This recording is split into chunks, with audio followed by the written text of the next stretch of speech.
John Featherston is not a name familiar to most Americans, but he was one of many unsung heroes in our history. He was a free African American who was one of 70 seamen and Marines aboard the ship Defense under Captain Simon Tufts in the War for American Independence. In 1775, this vessel defended Charleston Harbor against the British ships the Tamar and the Cherokee in what was known as the Hog Island Channel action. You are about to meet John Featherston. It is hoped that through what you hear, he will receive his rightful recognition in America's history.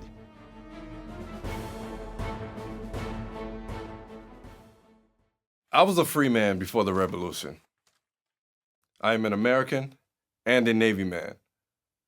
I fought in the very first naval battle of the American Revolution in the Charleston Harbor. 2 other Americans of African descent served with me, George Cooper and Stephen Bond. We served on the American schooner Defense under Captain Simon Tufts. The British had plied their trade with me, trying to convince me that I would be better off with them, threatening terrors upon me if I did not join them. I felt I might have a better chance at greater freedom in a new country that many folks were talking about in the taverns, but I chose the Patriots and my love for the sea. In the fall of 1775, we were attacked by the British. Now, in October, we feared that redcoats would attack the Cooper River waterfront and our city. The provincial Congress saw the need to create a navy and map out a plan to defend Charleston from the British, to block them any way possible. William Drayton and Thomas Hayward were to head a mission to block the channel of Hog Creek by scuttling 4 old ships. Scuttling means sinking them. It was to block the British from entering our harbor. They armed our schooner. We trained hard to defend the harbor. They added soldiers from South Carolina, 1st and 2nd regiments to help us. The Congress ordered Colonel William Moultrie to choose 35 of us to serve as Marines on the schooner. Our mission was to tow the 4 hulks to the right place and sink them in the channel without being attacked. We sailed under the cover of fog that morning. 70 seamen and Marines, 2 9-pound guns, 6 6-pounders, and 2 4-pounders. William Henry Drayton sailed with us to supervise our mission. While we were towing the hulks, 2 British ships approached. One of them caught the wind and was coming on fast. They fired 6 shots. We were hit 3 times. Damage was small, but we returned with our heaviest 9-pounders. We saw 2 shots go through the enemy's rigging. But they were swiftly on course to set one of our hulks on fire. We were able to hurry and sink the other 3 hulks and escape. When we anchored at the harbors at the end of the docks, at the end of Market Street, a whole crowd of folks had gathered to watch the battle and greeted us with cheers. I must say, it was the happiest day of my life. However, on our run the next day, the British followed again and fired 130 shots at our ship. Thankfully, the wind was with us that day, and they fell short all around us as we moved quickly in the harbor. By a miracle, no one was harmed. 2 days later, William Henry Drayton wrote to the Council of Safety that reads, "The Hog Island Channel battle was the actual commencement of hostilities by the British and an event at the highest moment to the southern part of the United Colonies." But the matter of getting our wages was a problem. I served on that ship for 7 months, only received 2 months' pay. Every time we ask for wages, Captain Tough says, "You must ask Governor Rutledge, for I have no more wages from the government to give you." I heard of a position serving under Captain Thomas Grimble, a true hero and leader of Charleston's District Regiment, 6th Independent Artillery Company. I jumped at it. I became one of 100 men in charge of 12 guns at the fort. Now, I heard later that the defense was out capturing prize ships for the Patriots, doing very well, when they were suddenly captured by the British.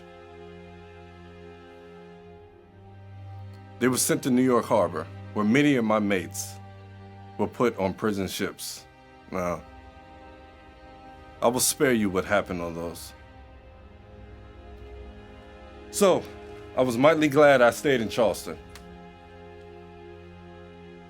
I served in the skirmishes at Fort Moultrie, manning those guns, shooting at British ships until they got tired and gave up. We were a small company, but we were proud and fought hard. With a broad rebellious streak, Daniel Morgan, the old wagoner, was not a man to trifle with. He fought in the French and Indian War and later the American Revolution. His elite force, Morgan's riflemen, wore hunting shirts, and their deadly aim was feared by all they encountered. He fought in the battles of Boston, Saratoga, and the ill-fated invasion of Canada. But his greatest moment came in 1781 on an unremarkable field known as Cowpens. Commanding half of General Nathaniel Greene's Continental Army of the South, Morgan played a cat-and-mouse game with Bannister Tarleton and his British regulars. Eventually, with the rain-swollen Broad River at their backs, Morgan's men turned to face Tarleton and his mounted dragoons. Let's meet Daniel Morgan, the hero of Cowpen.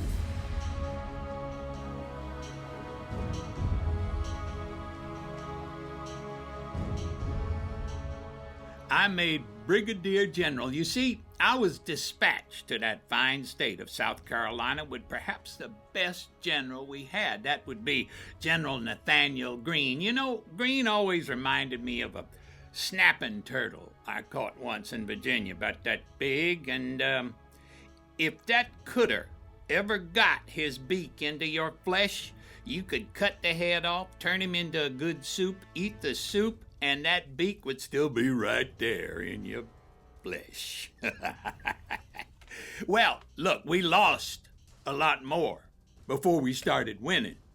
Yeah, General Greene used to say, we fight, we get beat, we rise, and fight again. Yeah, Well, unfortunately, I had to go down to South Carolina before the war started to turn. Oh, but that reminds me. You know, when I was younger, I ran a wagoning business for the British. And my cousin Daniel from Kentucky, that's Daniel Boone, he worked with me, and sometimes we'd celebrate too well, which would mean my drivers would sleep late, and I found the only way I could rouse them was by kicking them. Well, I kicked a fellow one day, and he sank his teeth into my leg, and while I was hopping around and hollering and trying to kick him with the other leg, Cousin Daniel got him in a headlock and began to play a tune on his skull with an iron skillet. But then, this young British officer jumped on my back and I threw him off up against the wagon wheel. Well, the Brits, they sentenced me to 500 lashes. Yeah, I survived that, barely.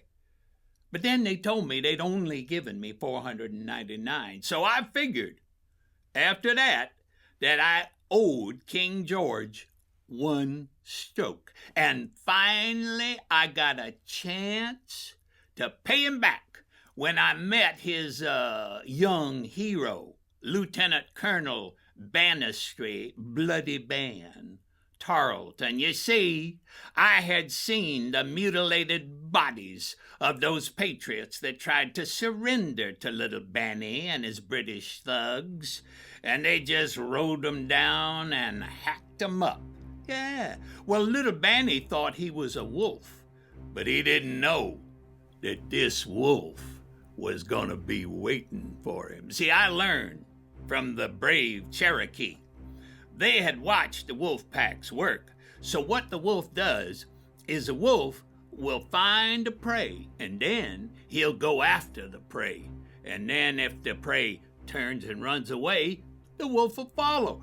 But when the prey turns around on him, well, the wolf will run away. And then when the prey gets tired of that, he'll turn around and go that way, and then the wolf will follow him, and they do that back and forth until the prey begins to really get tired, and then you attack. Well, I was on the run at that time across the state of South Carolina with half the Continental Army with me, and little Banny with his thugs was chasing me. So, when we got to the western part of the state, I came to a place called Cowpens. Oh, pretty green grass and rolling kind of hills, and something began to burn in my brain to make a stand. Now, I knew that Banny had a whole lot more men than we did. So, the night before the battle, I went from campfire to campfire and talked to my boys. And I helped them sharpen their blades, the tomahawks, the swords, the knives, and then I talked to them about the families, and I said to them, just give me one fire, boys. That's all. Just give me one more fire. And that's it. Well, at dawn, sure enough, right after I had situated my Continental soldiers, half of them with the Kentucky sharpshooters in the middle, and then on my right flank was the boys from Georgia, the militia, and the militia from the Carolinas was on the left, and right behind the Continentals was half of the other Continental soldiers, and they were down in a depression in the ground. But the old band didn't worry. He comes straight charging through, just like he always did. Didn't even stop to arrange his troops. But for that morning, for little band, hell came to breakfast. My sharp-shooting militia boys opened up on them with a defile angle, and boy, was that murderous effect. But the Brits kept on coming, and then those Kentucky Deadeyes and half them Continentals opened up on them again. Boom! Even worse effect. But those Brits, they just kept coming right on, and meanwhile, I had told the boys in the middle to execute a wheel-right maneuver so they could protect my right flank against little Banny's mad dash. Well, for some reason, and to this day I do not know why, they began to march off the field in good order. Looked like a retreat. Well, that's what the Brits thought, too. Well, I rode over as fast as I could with my horse, and I got them turned around, and I said, boys, look, just one more fire, and the day is ours. But here comes them Brits, because they thought they had broken the spirit of the cowardly colonials one more time. Well, as they went up that hill and they got to the top, they looked down in that depression, and all they saw were the muscles of my boys' muskets. Well, I shouted, "Fire!" And they did. Whew! What a hail of lead and sheet of flame, and that noise, well, those Brits rocked back, and then I said, "Give 'em the bayonet." And we did, and we went through them Brits like a bowling ball through dry corn stalks. Hell, most of those Brits, well, they just got down on their knees and they threw their little weapons down, and they were begging for mercy. And even little bloody Ben, he gave up and did a fair deal of running. We gave him a devil of a whipping that day. And then, when the last Brit that could move had surrendered, I rode my horse over those hills and I said, "To God be the glory." Well, then I got the numbers. Yep. Out of 1,200 British soldiers, we had captured 500, 200 wounded, and more than 100 killed. And our casualties? Just 12 brave souls killed. That's right. Just 12. Well, that's some kind of miracle, I'd say. Yep.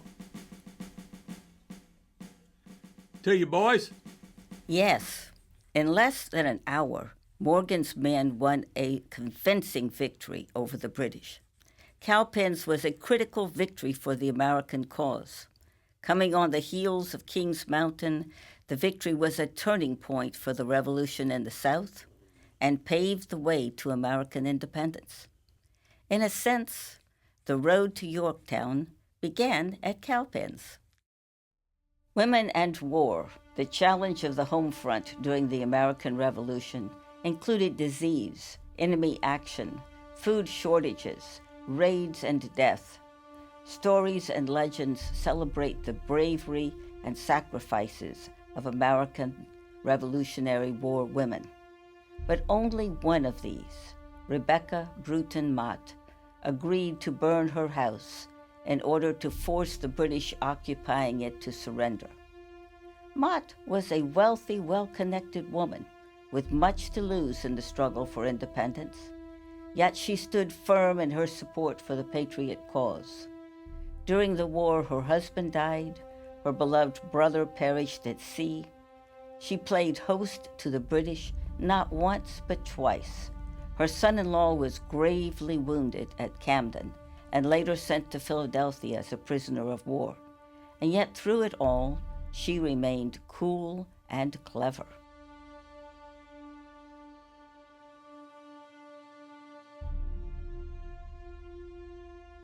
Being a woman, I had no vote, but I was able to finally fight with those brave men in the War for Independence against the British. I had just survived the occupation of the British general, a vicious man in Charleston. It was 1780, and I had to hide my daughters up in the attic for months. And after months of terror, they finally let me go home to another house we had up on the river, on the Congaree. But that house was on the supply road for both armies. And suddenly they came marching into my parlor telling me that they were going to make our house their headquarters. Well, we had to leave. But months later, we heard whispers that General Greene was going to be sending help. Now, the next week, British dragoons came racing in with dispatches for Lord Rawdon, whom they expected any minute. Well, they got in, but they couldn't get out because Francis Marion, the Swamp Fox, and Light Horse Harry Lee arrived with 400 soldiers. And a small cannon, too. They were all sneaking up through the underbrush. Now, the redcoats were imprisoned in their fort by this time. 200 in all in my little house. But they were well dug in, with muskets pointed out over their deep trenches all around the house. So how to force them to surrender? The next day, we patriots were about 400 yards from the house, and they spied my roof with its dry shingles, and soon Light Horse Harry came apologizing for the need to burn my house. On the contrary, I was thrilled. Yes, good. Burn it. Burn them out if you can. I am so gratified for you to grant me the opportunity to fight for the good of my country. I will watch it burn with delight. Now then, I suddenly remembered that I had inherited some incendiary, flaming arrows. Well, I had them brought, and General Marion smiled as he looked at those arrows. He ordered Nathan Savage to shoot the arrows out of his musket. Oh, my heart sailed through the air. And then a shingle. It burst into flame. Oh, bravo! Flames then spread, and they spread down into the house. And soon it was belching out British soldiers waving a white flag of surrender. Oh, I was so glad. The Swamp Fox got his soldiers and the British to put the fire out. They saved my house. Well, we had all not eaten for days, and I was just only too happy to fix supper for everyone. Well, the war wasn't over yet, but somehow I knew it would be, and that it was gonna go our way. I was just so proud to be a part of the fight. Much has been said about General Francis Marion, the legendary Swamp Fox who was one of the major South Carolina figures for the Battle of American Independence. But a lot of people do not discuss the fact that prior to his role in the American Revolution, he served in the French and Indian Wars. And one of the main things that he learned from that was, along with fighting with against the Cherokees in the Cherokee War, he learned the techniques that they used during those battles when he fought against the British. And so while he was going through leading his troops during areas such as the Black River near Georgetown, near the Santee Rivers and so forth, one of the interesting things about General Francis Marion was that there were two particular choke points on the supply lines, were on the Santee River near Charleston and near the Black River near Georgetown. He learned the guerrilla fighting techniques of the Cherokees and other Native American tribes against whom he battled during the French and Indian Wars. The British were accustomed to fighting in formation, but General Marion harassed the British troops so much through his guerrilla techniques of hiding while fighting and shooting from points unseen and so forth, that he was referred to by Colonel Tarleton as the Swamp Fox. And so that's how he got his name, through his ability to fight in what some would consider a very sneaky way, but that way was successful. And it was through this that he helped to fight and gain the independence of America, and was immortalized in 1959 by a movie by Walt Disney, which also was followed by a comic book and other such things, to educate a future generation of Americans of not only his heroism, but also in the future to inspire other young people in any case in the future where we will still continue to need to fight for the freedoms that we so cherish. I am delighted to be invited. I enjoy stories of our merry band of brave, wild patriots. For years, I've been trying to put the revolution into perspective for myself and what it meant. We lost many thousands, and yet somehow I lived through it. Swamp fox.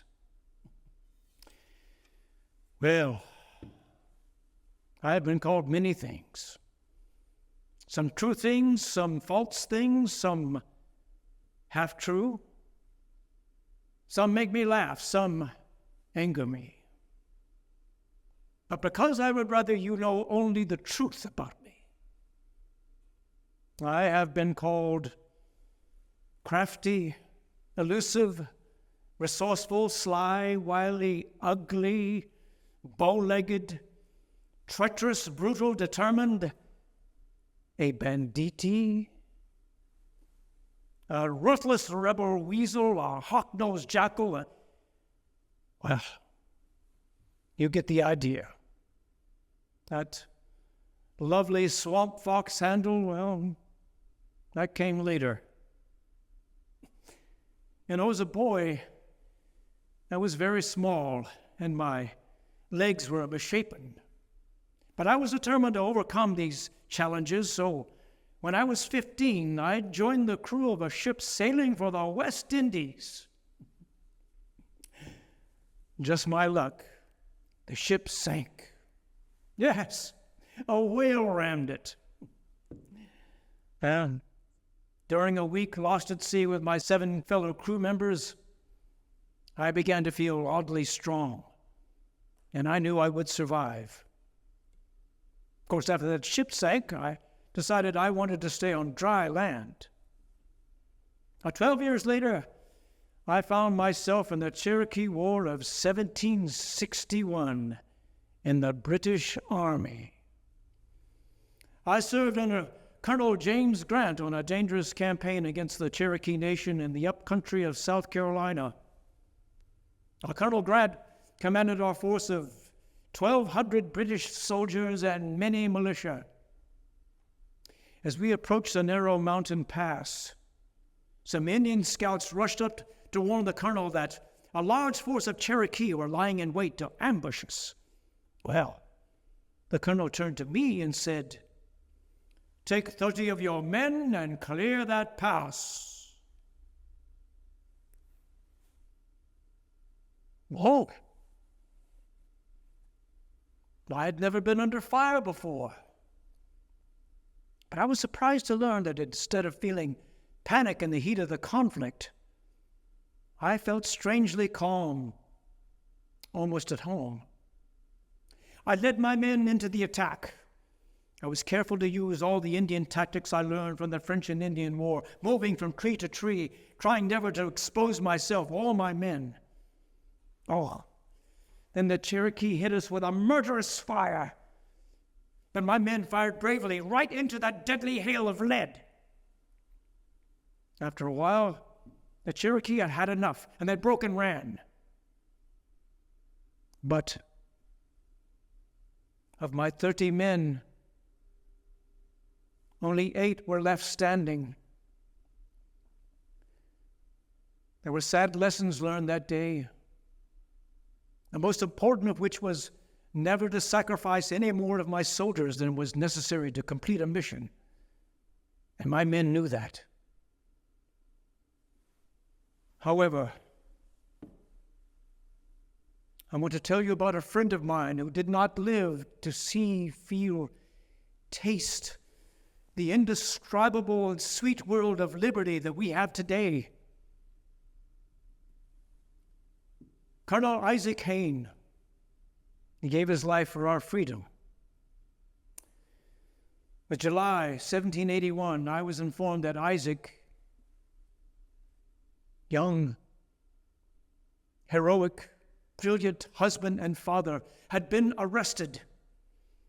You see, his wife and children were deathly ill with the smallpox, so he had returned to Charlestown, but was paroled and promised he would not be required to fight his own countrymen. Then his wife died.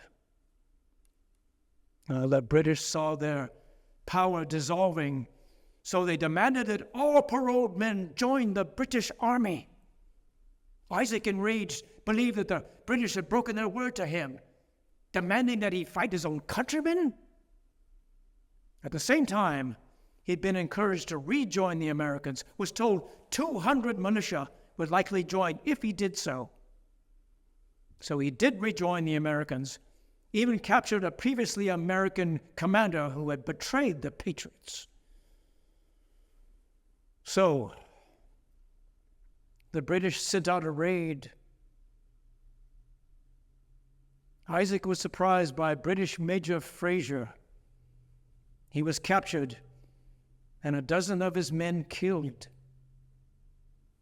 Hayne was taken back to Charleston, where the British conducted a hasty court-martial and sentenced him to hang, even though he should have been a prisoner of war. Many passionate pleas were sent to the British, but within hours he was marched through the streets of Charlestown to his hanging. Thousands lined the streets.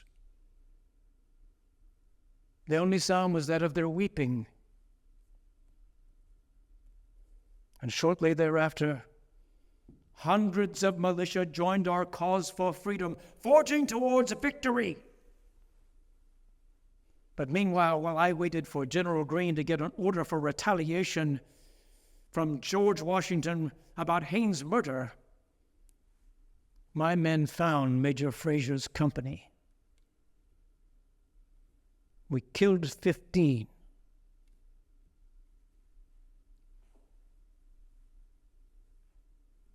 It was an honor to fight for our freedom. Please, never give up on liberty, ever. It is worth fighting and dying for. I thank you for inviting me. Francis Marion was militia commander extraordinaire.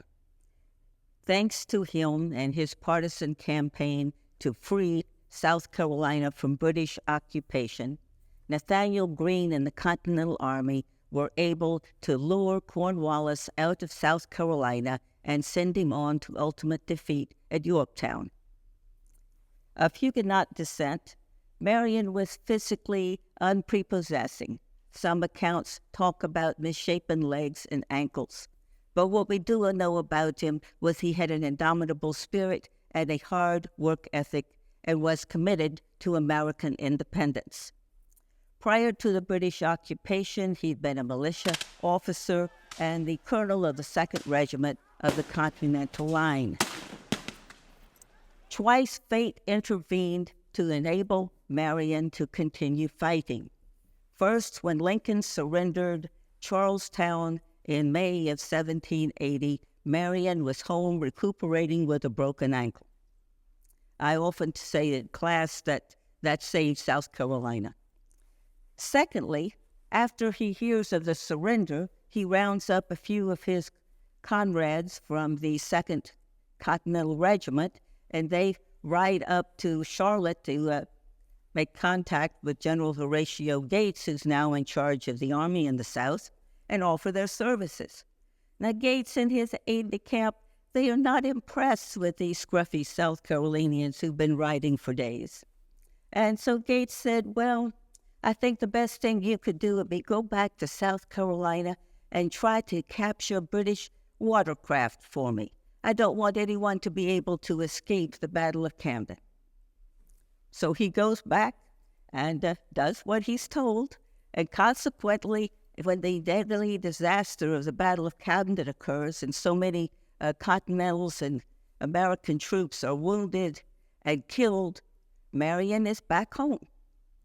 So he lives, as they say, to fight another day, and fight he did. He outnumbered, hunted, and with an unreliable workforce, he managed to persevere, to elude detection and capture. He destroyed British morale. He confounded the British strategies.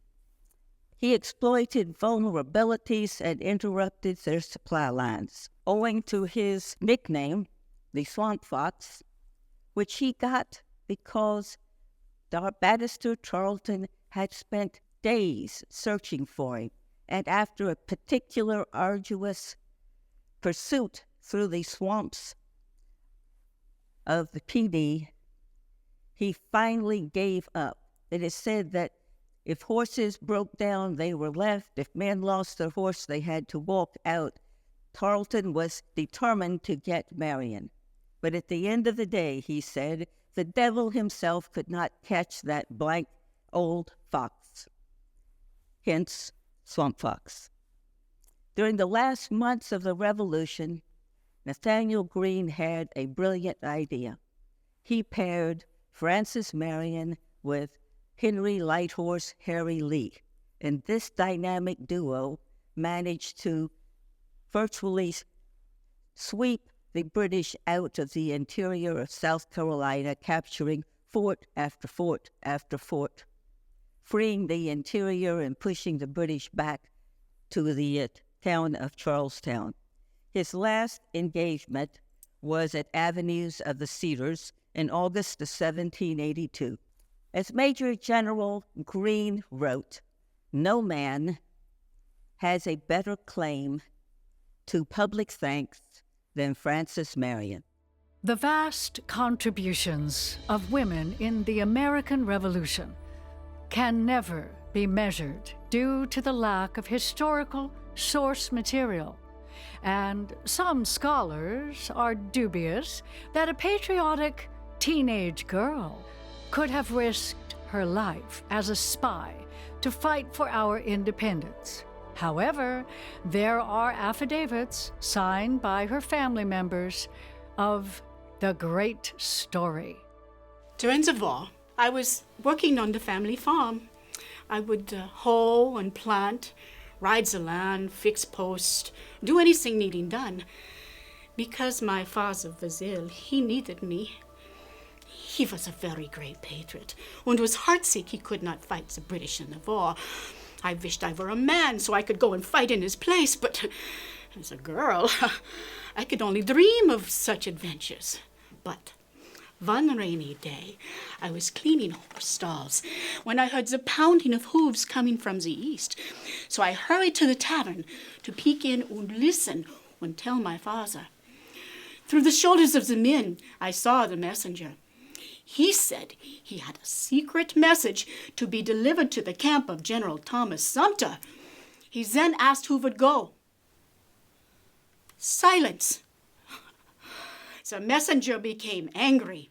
He said, "This is a matter of life and death to our nation. Is there none among you to take the message? We have no one who knows the way."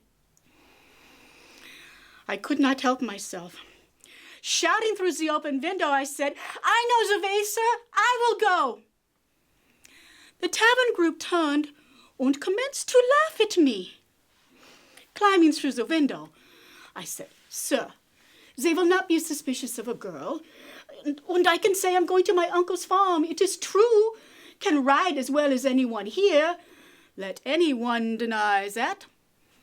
So he must have thought I made sense. So he took me to the general. General Greene told me of what horrors could befall me if I was caught and found a spy. Oh, things I blush to say.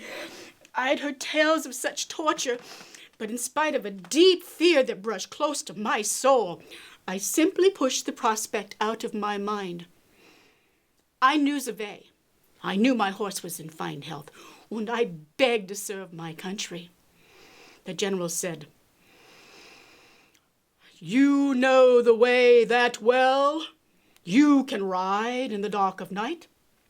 "Yes," I said, "and I have friends I can water my horse with." He gave me the letter, but he made me learn the message by heart. He said, "Beware, this is for no one but General Sumter himself. He is a formidable man, with a high-collar uniform, a piercing gaze, and a long, thin nose." It was several hours on the near darkness, when I was traveling through pathways I knew best. Then I crossed the Watery River at Camden Ferry, headed for the hills of Santee, when all of a sudden, out of nowhere, appeared a young loyalist scout shoving a bayonet near my horse.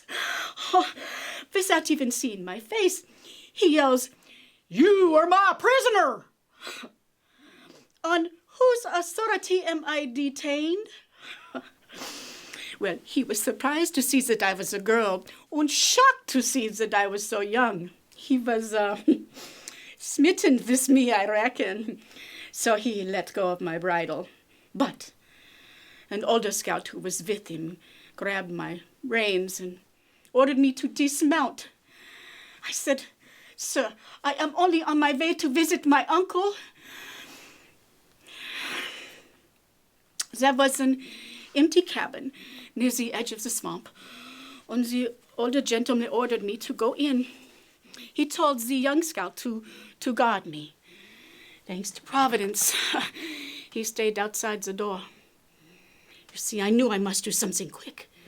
So I took out the letter, made sure I had the message clear, tore it into many pieces, and I ate it. There was nothing left to do. The matron and her daughter came to search my clothing. They were actually kind as they could be. After they reported finding nothing on me, I dried my tears. And I became angry. I said, "Is this the way all young women are treated when on a mission of mercy for a dying father?" The young scout was full of apology, and the older scout also offering apology. They took me to the soldier holding my horse. The young scout was ordered to take me to my uncle's, but instead he took me to the home of the loyalist matron, where they said I could stay the night. I waited until the young scout had returned to Lord Rawdon's camp, and I jumped out the window onto my horse and rode like the wind. I made it to General Sumter's camp and asked a soldier who did not believe that a girl could have a message for the general, but with the eyes of many soldiers on me, he took me to the general. I gave General Sumter the message. Quickly join General Francis Marion at Camden Ferry to stop Lord Rawdon from crossing the Congaree. He believed me and gave the orders. I will never forget the kindness the matron showed me. After the war was over, I went to visit her with my husband. Oh, I even saw the young scout who shoved a bayonet at my horse. You know, he said that he never was a good loyalist anyway, and was glad the way the war turned out. The matron, Mrs. Buxton, she smiled and said, "The ways of God are mysterious." Indeed, that young man, some years later, had a son who grew up and married my daughter.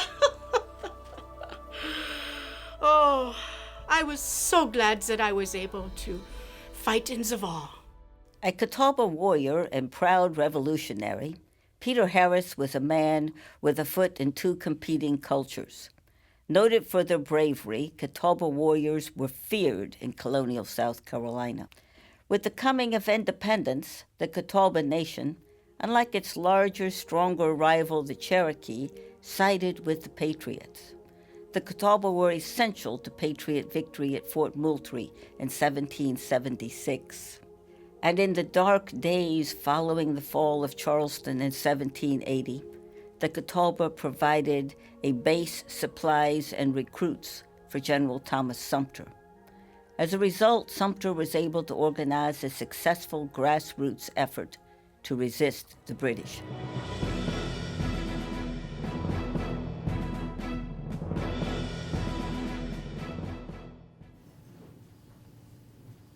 I was a brave among many braves. We Catawba warriors have been well known as men of courage, fierce men. Before the colonists came, there were many wars my people had to fight. Many tribes and many enemies.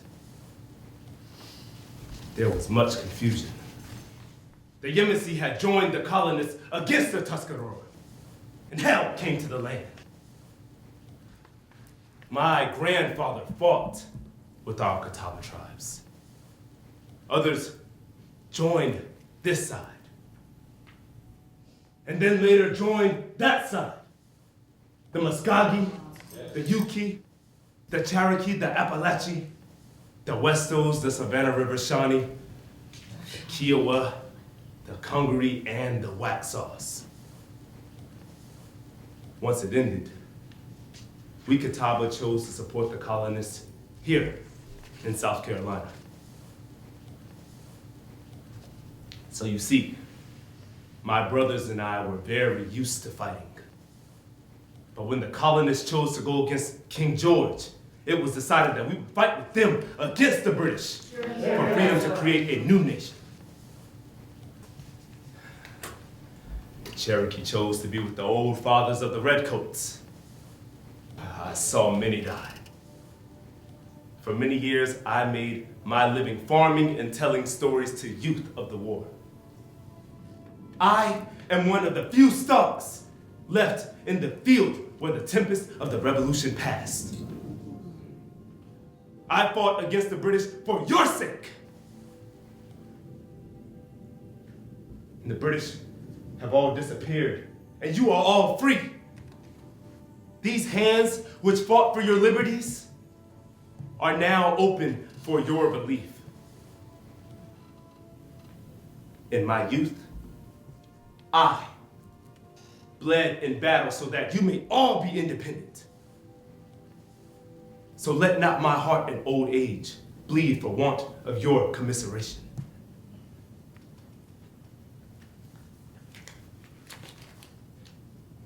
Senator Crafts wrote down what I told him for this petition, signed by me,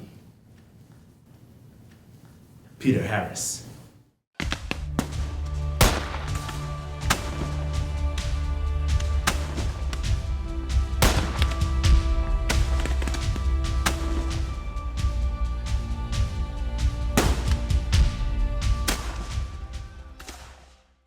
I was raised right here in Charleston, in Mudkin Plantation up in Monk's Corner, where my father had 12 children, along with 240 slaves. As a young boy being educated by Christian pastors, I began to question why our family owned people. I even played in the fields with them as a child, and as I grew, I just could not understand how the slaves got here in the beginning and why they had to be bought and sold. Now, I got into a lot of arguments with my father, who finally said, I am not the man who enslaved my slaves. They are indebted to Englishmen for that. I was born into this land where it was established by British kings and parliaments. I was amazed. But father, I said, you can be the one to release them. One must not only talk, one must take action.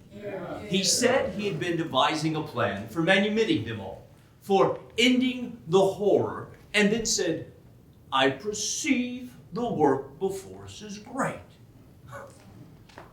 I felt like I was the only one who could see in a land of the blind. By 14, I was shipped off to Switzerland to study, and then to London. Now, I think this was really a device to stop me from asking him questions that he did not want to answer. Oh, but I kept pushing him as things got hotter and hotter with the British. Father, I wrote, I think that we Americans cannot contend with good grace for liberty until we have enfranchised our slaves. How can we reconcile to the spirited assertions of the rights of mankind with slavery? Where liberty is, there is my country. That's awesome. I finally defied him and I came back home to fight in America. I was 23 and too big for him to beat me. And by then, he had been chosen president of the Continental Congress. So I dropped him off in Pennsylvania and I hot-footed it up the Valley Forge to enlist under General George Washington. Then, when my father, who was friends with the general, came to camp, I was hoping to convince him of my plan. I confronted him and I said, "A request, Father. A new plan to augment our patriot forces from an excellent source." I said, "I do not need an inheritance from you. I ask you rather to give me a large group of able-bodied men slaves instead of leaving me a fortune. It will bring about a twofold good. We would finally give freedom to those unjustly deprived of the rights of mankind and reinforce defenders of liberty with gallant soldiers." He called me rash and foolish. I said, "If not now, when? The ridicule that will be thrown must be ignored. I am aware of the monstrous prejudice that will be open-mouthed against me, but Alexander Hamilton and Thomas Paine agree with me. Father," I said, "you seem to think that by long habit of their miseries, slaves would prefer their painful bonds to the untasted sweets of liberty? I disagree, sir, my God. Habits of long work, patience under fatigue, suffering of every kind are soldierly virtues that these men possess in an eminent degree. I said, a well-chosen body of even 5,000 black men, properly trained as light troops, might just give the success that we need."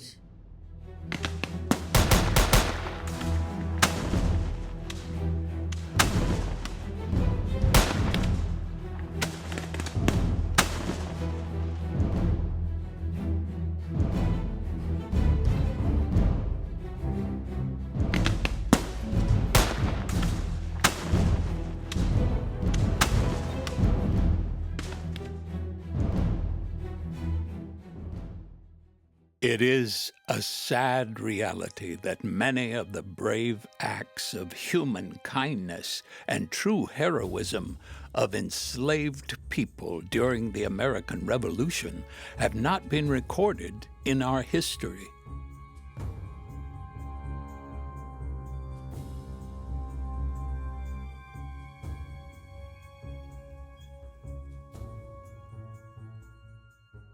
You know, I fought in the war for independence. My sons did too, but I did not plan to. And I fought in the ways you would not expect for a slave woman. It was while I was caring for my mystic youth.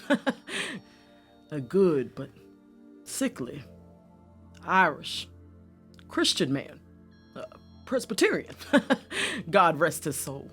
He was a proud patriot, fighting with all 4 of his sons in the war. His wife was gone visiting. This was 1780, and the British had done their worst in Charlestown. The men of that man Cornwallis were raging all over the countryside, bringing a great load of terror. Now, I will not call him Lord Cornwallis, as I have but one Lord, and he could never be that red-coat weasel sent to destroy everyone who wanted freedom. He helped me raise my boys to follow Christ and gave us many things I know others did not get. He taught us to read the Bible. Said the Lord would find a way to give us all a better life if we could just get our liberty from the corrupt magistrates of the king. You know, he even told us where his secret hiding place was for his gold. Said he was saving it for when we could all have a new country. Imagine that. Well, one day, we was in the barn working, and Mr. Hugh heard horses coming. Told us to run and go hide in the woods.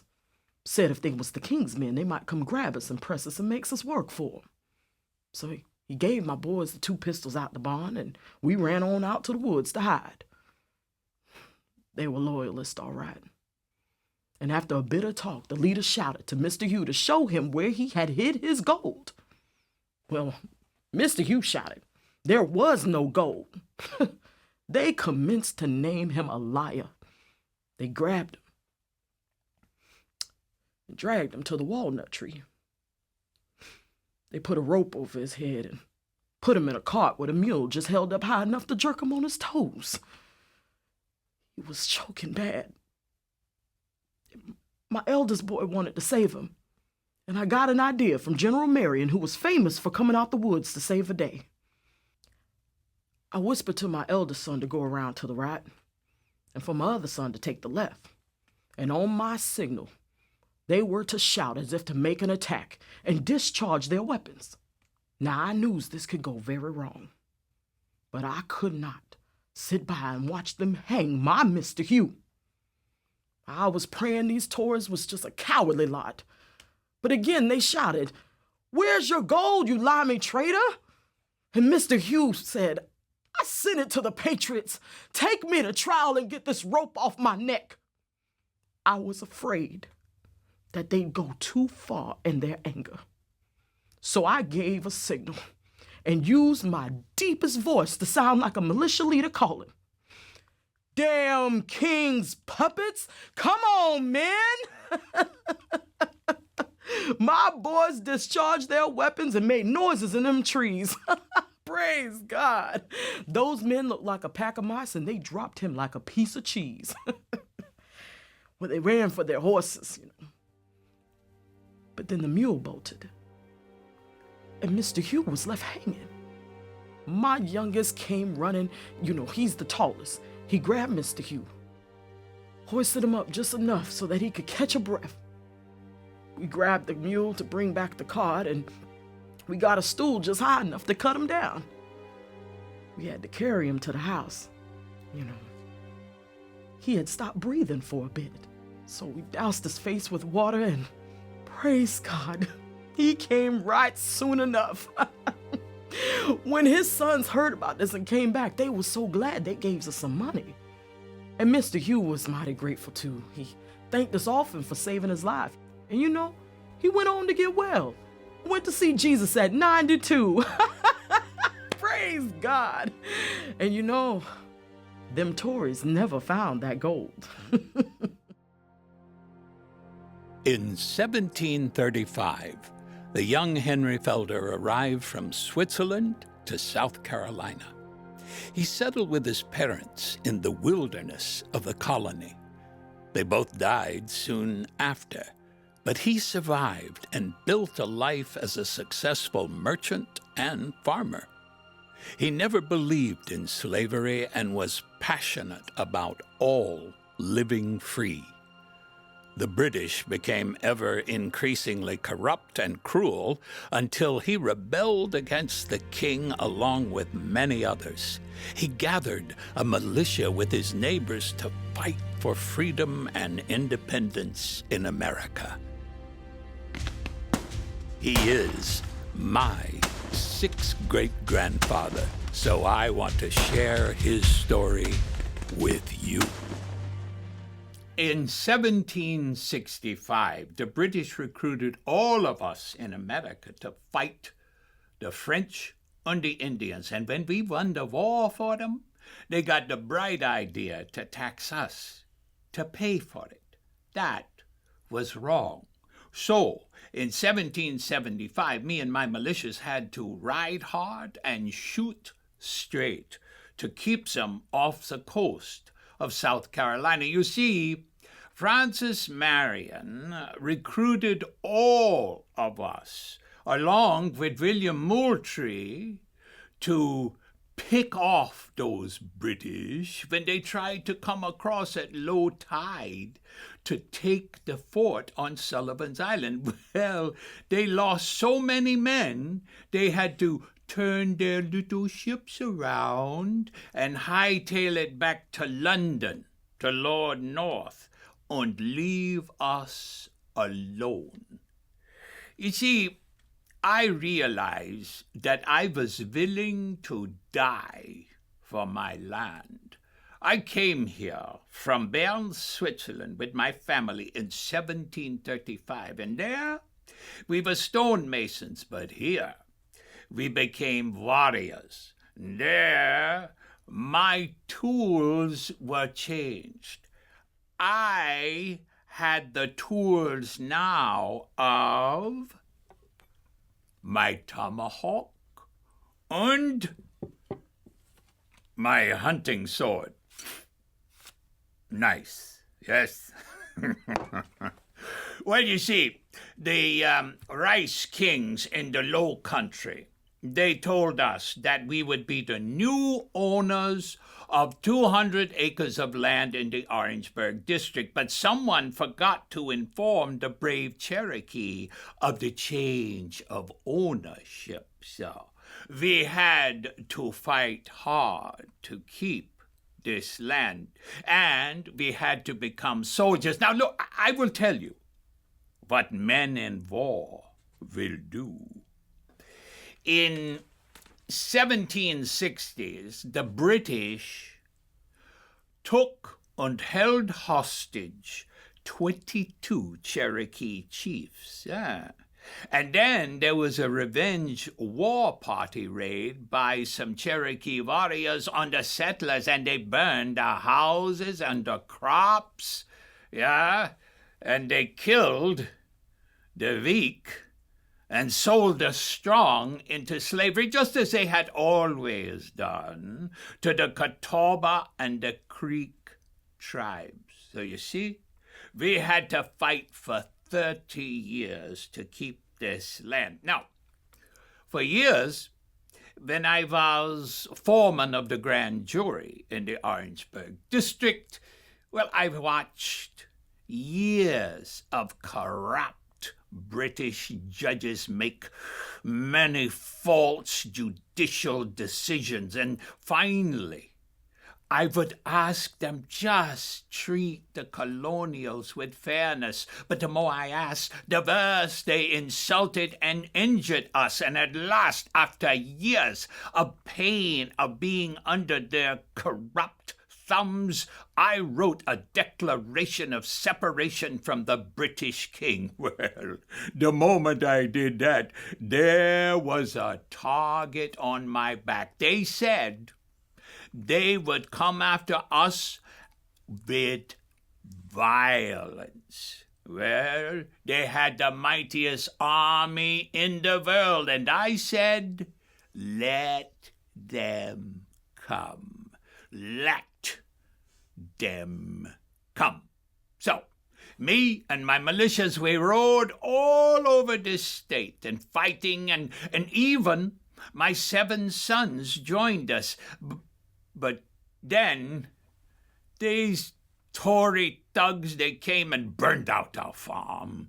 They killed the livestock, and they tried to destroy me and my family. And, well, they captured my son, who was on a secret mission for William Washington, and when he tried to escape by jumping into the river, they shot him in the back.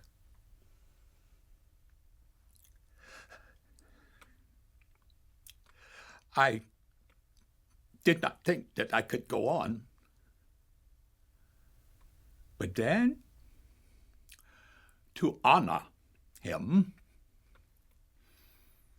we rebuilt, and we overcame, and we roared out again and again, and we fought them with everything we had. We fought them in the fields, in the forest, on the streams, on the bridges, where we would ambush them with the gunpowder that I was authorized to manufacture. But then they came again, and they wanted to know where that gunpowder was hidden, you see? And they tried, but we drove them off. Then They tricked me. Yeah. They rode as if they were giving up and riding away, but I told my sons to go and ambush 'em, but they circled back. And when they got here, I was alone with only my brave wife and my steadfast servant, and, well, I killed 15 of them. Then they threw the torches on the roof, and the flames got so bad I had to send the women out to safety. I knew it was me they wanted. And then finally,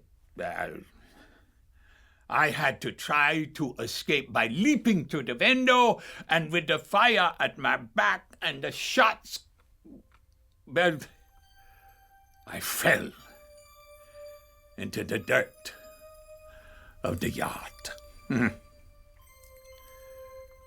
It took me 2 days to die. So, you see,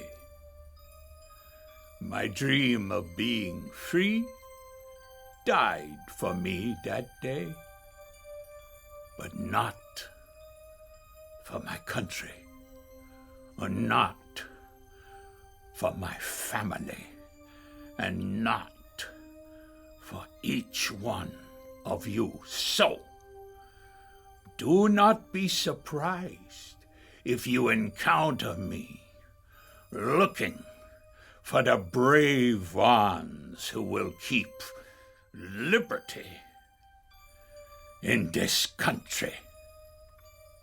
Oh, and take care of yourself, huh?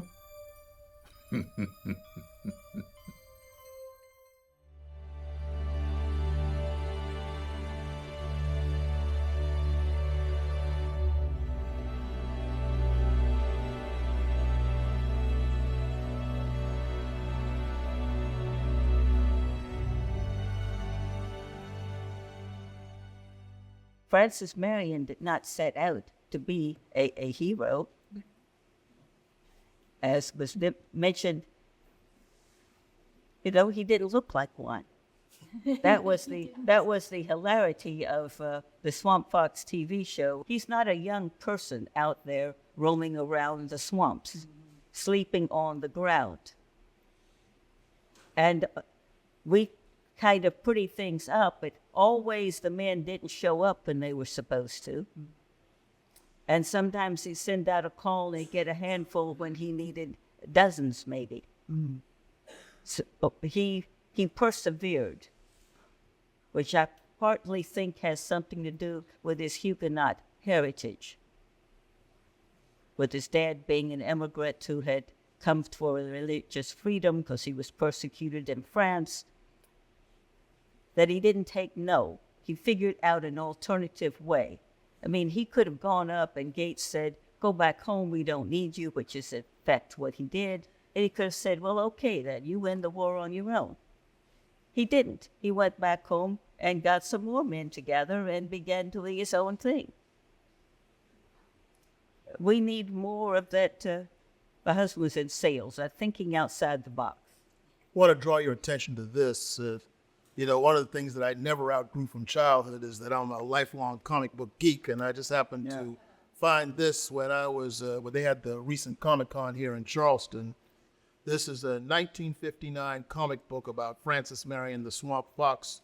It was based on a movie that Walt Disney made in 1959 that introduced his story to generations, basically. And the beautiful thing about this is that the comic book company that made this, Dell, and later became Gold Key, a lot of movies that are hard to find today or that are not on YouTube or anything like that, the comic books pretty much preserved a lot of these stories, and you can find this on eBay today, and it's a pretty entertaining and interesting way that they tell the story to young people.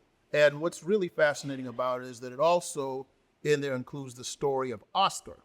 And if any of you are familiar with the story of Oscar, who was owned by Francis Marion, he was basically his right-hand man during these battles and such, and it depicts that in here. And in about 2005 or so, President George W. Bush honored Oscar's descendants at a ceremony at the White House for their ancestors' good work. Oh, that is wonderful. I didn't know that story. Oh, yes. Oh, yes.